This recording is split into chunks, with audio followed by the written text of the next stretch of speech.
Salamat. Yan po ay isang attitude, isang salita, isa pong emosyon, isa pong kondisyon ng ating isipan na naniniwala akong galing sa Panginoon. Napakasarap po, di ba? Kung meron tayong parating gratitude, kung parati tayong nagpapasalamat. So, Attorney Mac, sinong pasasalamatan natin ngayong gabi? Kuya Alan, ang papasalamatan natin ngayong gabi ay si Richard.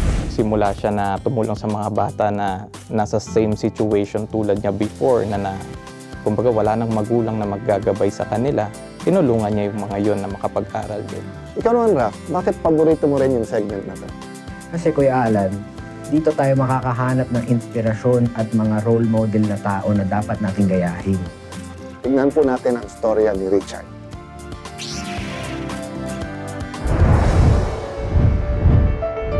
Ang pagtulong sa kapwa, madalas ay bunga ng mga naging karanasan natin sa nakaraan. Mahunay na ako, kaway-kaway, always! Ako ang magsisilbing doktor mo. I want to be the help of the helpless, the hope of the hopeless, and the voice of the voiceless. Yan ang kwento ng ating pasasalamatan. Siya, si Richard Barangan. Bata pa lang si Richard, namulat na siya sa hirap ng buhay. Gumawa ng iba't ibang paraan para makapagtapos ng pag-aaral.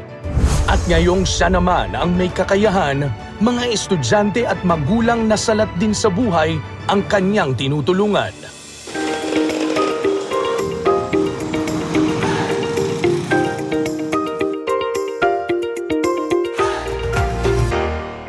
Ang Project Stitches ay sinimulan ito ni Sir Richard Barangan.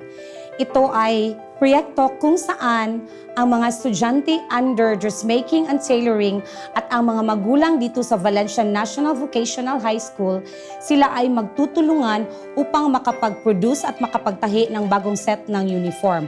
Not just giving school uniform, but to alleviate financial pressure on families, especially for those who are facing economic hardship.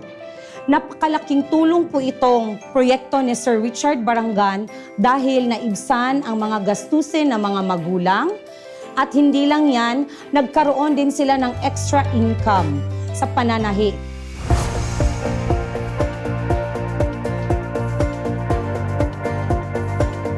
Ako po si Serapin Lapinid, grade 12 student dito po sa Valencia National Vocational High School. At nais kong pasalamatan si Sir Richard Barangan dahil nagkaroon kami ng bagong school uniform. Dahil sa tulong ni Sir Richard Barangan, nagbago ang aking buhay dahil mas nagkaroon ako ng self-confidence dahil sa aking new uniform. Kasi noon, naka-t-shirt lang po ako kasi wala po akong uniform na gaya po ito. Sa akong kaugalingon, naadyo ko'y nakuha nga kausaban kay sa akong pagkainahan, sa wala pa si Sir Richard ni abot dinhi haron ni hatag og libre nga tela para sa estudyante, wala gyud ko'y abot sa amoa. Nagpasalamat ko ni Sir Richard Barangan kay dili lang sa estudyante nga siya nakalibre kundi apil nako nga inahan kay naa man ko'y dugang nga income para sa ako. Ako mismo aduna jud ko'y dugang nakatunan o ingon man sad naa jud ko'y income para nako. Ilan lang sila sa mga natulungan ni Richard na nais siyang pasalamatan. Maraming salamat Sir Richard Barangan dahil nagkaroon kami ng bagong school uniform dito sa Valencia National Vocational High School. Taos-puso po naming nagpapasalamat sa iyo dahil marami kang napasayang mga estudyante at mga magulang. Daghan kaayong salamat sa ngan sa ginikanan sa mga estudyante dinhi sa Valencia National Vocational High School. Salamat kaayo. In behalf of DepEd Carcar City Division, my sincerest thanks and appreciation to our kind sponsor, Mr. Richard Barangan. Thank you so much, sir.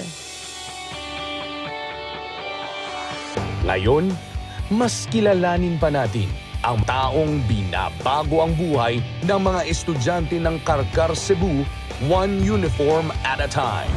Richard Barangan Noel.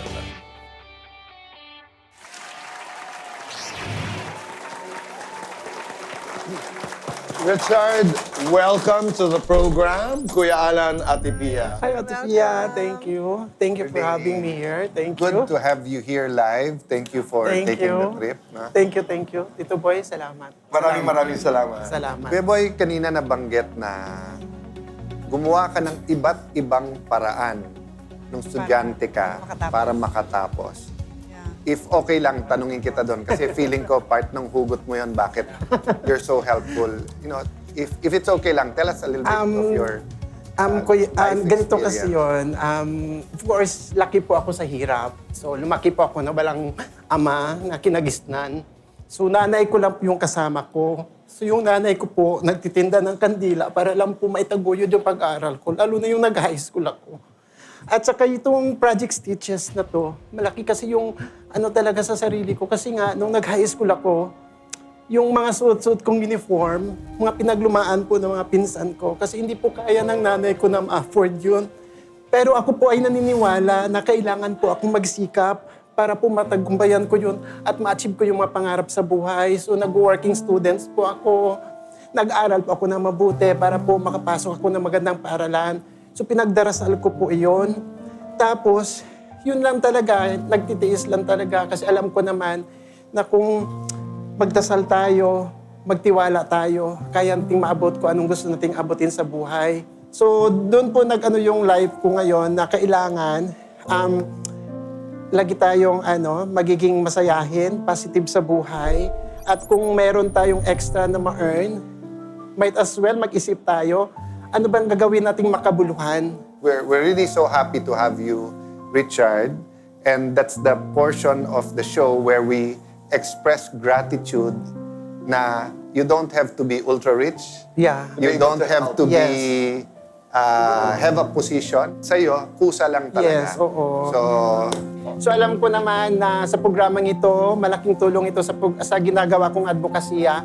Kasi iba talaga yung feeling na mabigyan natin ng bagong uniforme yung mga estudyante. Ako personally, I look forward to the time na hindi lang lechon, hindi lang pinakamasarap na chicharon, pero pinakamagagandang uniform, Central ng Cebu at Central Visayas ang Karkar Cebu. Yes. Yung inspiration mo kasi nga dun sa uniform, dahil nga ikaw nagsusuot ka lang ng lumang pinagsuotan na ng mga, sabi mo, pinsan mo, no? Siyempre, as a mother, ako, yung desire ko is yung mga anak ko, makapag-aral lang, di nila intindihin yung pagkain, di nila intindihin damit nila, di ba? So may naisip ako, yung uniform project mo, nagka-uniform na nga yung mga bata, nagkatrabaho pa yung mga parents, Yes. right? Okay. Yes. Yung school na kung saan ka nagbigay ng uniform, it's a vocational school. So, I'm guessing, meron din sila dyan na nagtuturo din magluto, maghanda ng pagkain. So, baka ganun din na may parents who will want to be involved and then may mapapakain kang mga batang nangangailangan ng pagkain, may trabaho din ng mga nanay. So, anyway, this is our gift to you for your uniform project or whatever you want. But I personally want to add to it if you want to do something with food. But of course, we fully support even just the uniform. Thank you. Isa pa lang yan sa gusto namin i-support. Sa mga katulad mo, so inspirational. And you know, ang tunay na gratitude, di ba? May action Kaya sa Cayetano in Action with Boy Abunda, we want to partner. Yes. So if you'll accept the partnership, and of course we want to update people kung ano nangyayari. So tell us the next move and then count us in. Yes. Salamat. Maraming salamat, Richard. Thank you. Kuya, thank you. Maraming salamat po. Maraming salamat. Ito, boy. Mabuhay ka. Alam mo, hindi madali mawala ng ina. Lalo na, alam ko makananay ka, Richard. Pero ako na lost nanay, parang ang feeling ko, bakit pa ba ako magtatrabaho? Yung gano'n, I had that sense. And I know and I can feel in your narrative na ganun din. Pero you know what you did? You found another purpose. You found another reason why you should work hard. At yun na nga, nakita mo yung mga bata, nakita mo ang sarili mo sa napakaraming mga bata. Maraming salamat. Muling bumisita si Richard Barangan sa Karkar City, Cebu upang magpaabot pa ng dagdag na tulong sa mga estudyante at guro ng Valencia Vocational High School. Bit-bit ang mga tela na ibinigay ng Cayetano in Action with Boy Abunda, hangad niyang mas marami pa ang matulungang magkaroon ng hanap buhay sa kanilang komunidad.